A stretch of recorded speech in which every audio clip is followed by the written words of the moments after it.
that expression.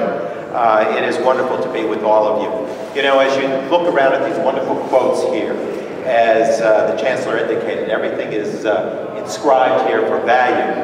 And we think of the words of Madison in this wonderful hall about hope being brought to the people by the progress of reason.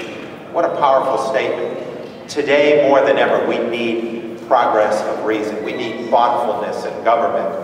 And I think what we celebrate here is an opportunity to bring together in a multidisciplinary way with the business community, with government, with academia, to build upon a 5-year partnership that has inspired now this Institute of Financial Market Regulation is a powerful statement.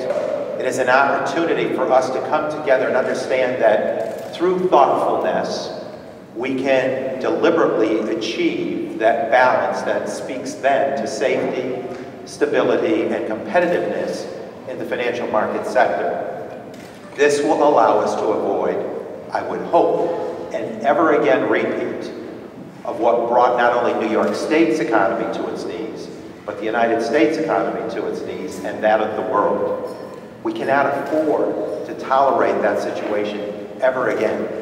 And so the work that will be done, that is being done and will continue to be done now in a broader sense, a more noble sense as an institute, allows us to speak more forcefully to the sort of dynamics of change and reform that will be required to make this a more doable outcome, to provide the supervision of markets in a way that allows for the market to be truly a capitalist model, but at the same time to have those parameters established and to speak to the ethics that are necessary to enable us to provide that stability and security that is so essential.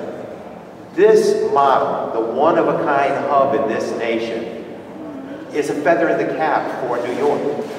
It is a way for us to make our pronouncement of the kind of intellect that we house here in New York State, and certainly the sort of concepts that we envision that will be powerful in providing the sort of reforms that are necessary as we go forward and transition our economy. We are struggling in this town to build back from the recession, a very painful and deep recession that needed to be addressed in a very forceful measure, but thoughtful measure.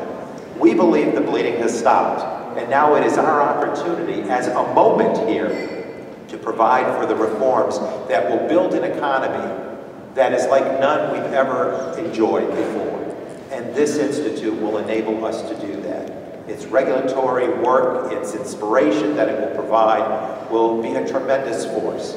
And again, the forces of all of the change that will come from the voices that know best.